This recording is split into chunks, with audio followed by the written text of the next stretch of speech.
పితా పుత్ర పరిశుద్ధాత్మనామమున ప్రభువునందు మిక్కిలి ప్రియమైన సహోదరి సహోదరులారా, ప్రార్థన ద్వారా పరలోకాన్ని కదిలించిన తల్లి ఆమె ఎవరో కాదు, పునీత మోనికమ్మ గారు. ఉత్తరాఫ్రికా ప్రాంతంలో తగస్టే పట్టణంలో క్రీస్తు శకం 332లో జన్మించిన ఈ తల్లి 20వ ఏట పట్రీషియన్ అనే అన్యుడిని వివాహమాడింది. తరువాత తనకు 3 బిడ్డలు జన్మించి ఉన్నారు. అందులో పెద్దవాడైన పునీత అగస్టీన్ వారు. ఈ మోనికమ్మ జీవితాన్ని మనం పరిశీలించి చూసినట్లయితే కుటుంబాన్ని ప్రేమించిన తల్లి. తన భర్త అన్యుడు, తన కుమారుడు చెడు అలవాట్లకు బానిసనే అయినప్పటికీ కూడా తన కుటుంబాన్ని చక్కగా దేవుని వైపు నడిపించాలని ప్రార్థన అనే ఆయుధాన్ని ధరించింది. ప్రార్థన ద్వారా పరలోకాన్ని కదిలించడానికి నిశ్చయించుకుంది పునీత మోనికమ్మ గారు. చిన్ననాటి నుండి దైవభక్తి మెండు పునీత మోనికమ్మ గారికి పట్టుదల ఎక్కువ, సహనము ఎక్కువ.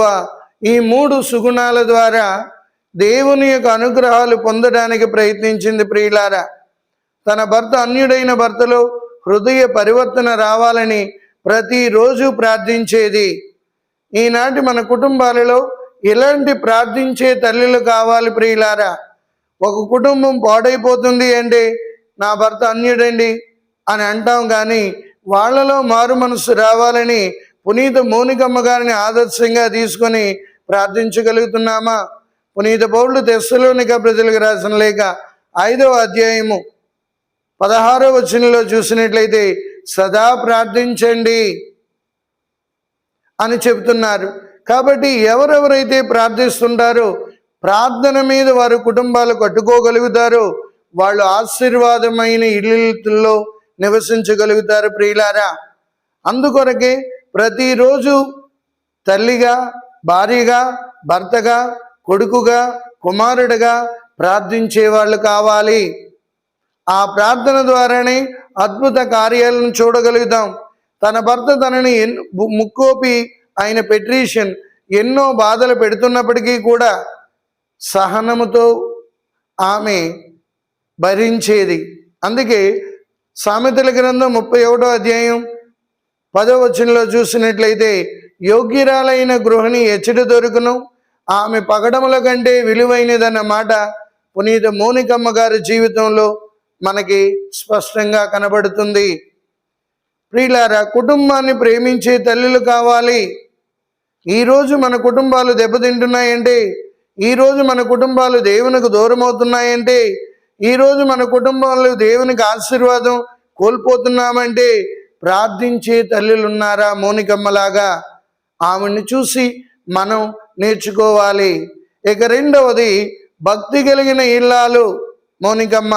తన భర్త ఎన్ని శ్రమలను పెట్టినా, తన కుమారుడు చెడు అలవాట్లకు బానిసైనా ఎందుకు నాకు ఈ జీవితం అని అసహనాన్ని ప్రదర్శించకుండా అసహనానికి బదులు సహనాన్ని ప్రదర్శించి దేవుని ప్రార్థించిన ఇల్లాలుగా మనం చూస్తున్నాం. ఒక కుటుంబం బాగుపడాలి అంటే స్త్రీలో కొంత సహనం కావాలి. ఏ స్త్రీ అయితే సహనం కలిగి ఉంటుందో ఆవిడ కుటుంబాన్ని చక్కదిద్దుకుంటుంది. అందుకే పునీత పౌలుడు గలతీయులకు రాసిన లేఖ 5వ అధ్యాయము 21వ వచనంలో చూసినట్లయితే ఆత్మీయ ఫలములు ఏమన్నా ప్రేమ, ఆనందము, శాంతి, సహనము, దయ అంటాడు. ఈ సుగుణాలు మోనికమ్మ గారిలో మనకు కనబడుతున్నాయి.